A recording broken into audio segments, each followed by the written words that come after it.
British period যখন পাকিস্তান সৃষ্টি হওয়ার পর থেকেই এই অঞ্চলে ভূখণ্ডে গণতন্ত্রের কোনো চর্চা হয়নি। আশা করছি নির্বাচনই কিন্তু সব শেষ নয়। নির্বাচনের মধ্য দিয়ে একটা ডেমোক্রেসিতে ফিরে যাওয়া এবং একটা ডেমোক্রেটিক কালচার গড়ে তোলা, যেটা আমাদের সবচেয়ে বড় অভাব। আমরা মানুষগুলো কেউ আমাদের দোষ নয়।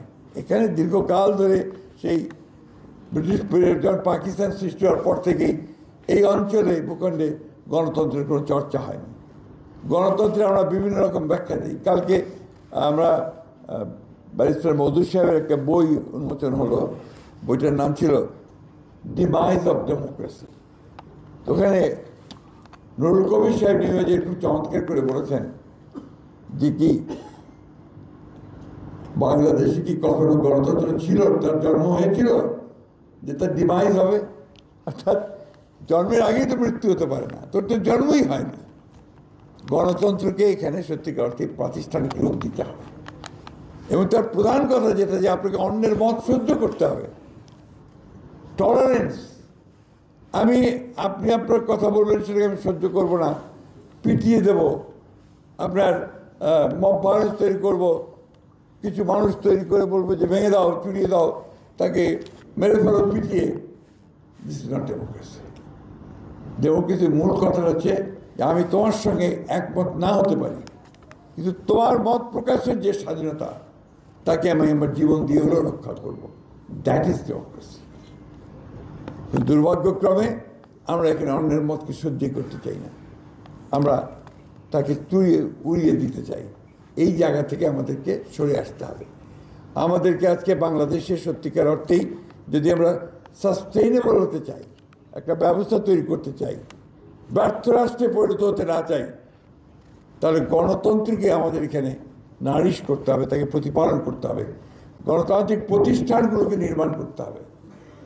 কোন দল কে জিতলো, কে হারলো, ইটস নট ইম্পর্টেন্ট।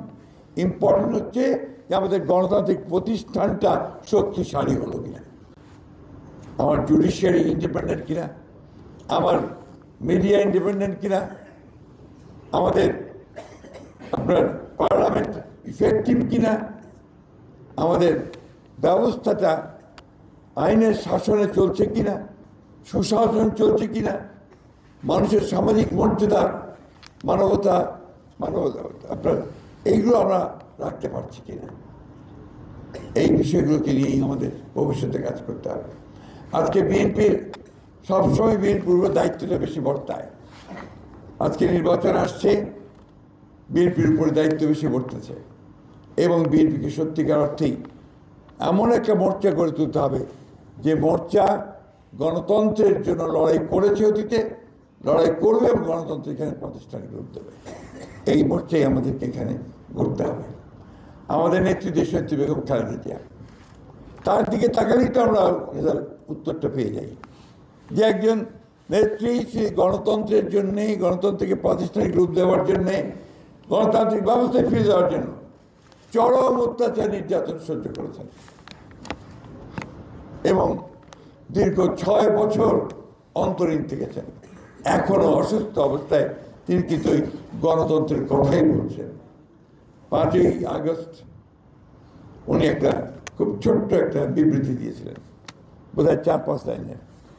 ওইখানে তিনি খুব সুন্দর করে বলেছিলেন, প্রতিশোধ নয়, প্রতিহিংসা নয়, আসুন আমরা গণতন্ত্রকে প্রতিষ্ঠা করতে সবাই একযোগে কাজ করি। এই যে আপনার ধারণা, এই যে আপনার পারসেপশন, এটাকে কিন্তু আমাদেরকে মূলত কাজে লাগাতে হবে। আমি আন্তরিকভাবে কৃতজ্ঞতার সঙ্গে স্মরণ করি, মনে করি যে আমাদের নেতা জনাব তারেক রহমান সাহেব, তিনি নির্যাতিত হয়েছেন, তাকে মেরে ফেলার চেষ্টা করা হয়েছে, অত্যাচার করা হয়েছে, তারপরেও বিদেশে থেকেও তিনি কিন্তু আমাদের দলকে শুধু নয়, গোটা জাতিকে উদ্বুদ্ধ করার চেষ্টা করেন।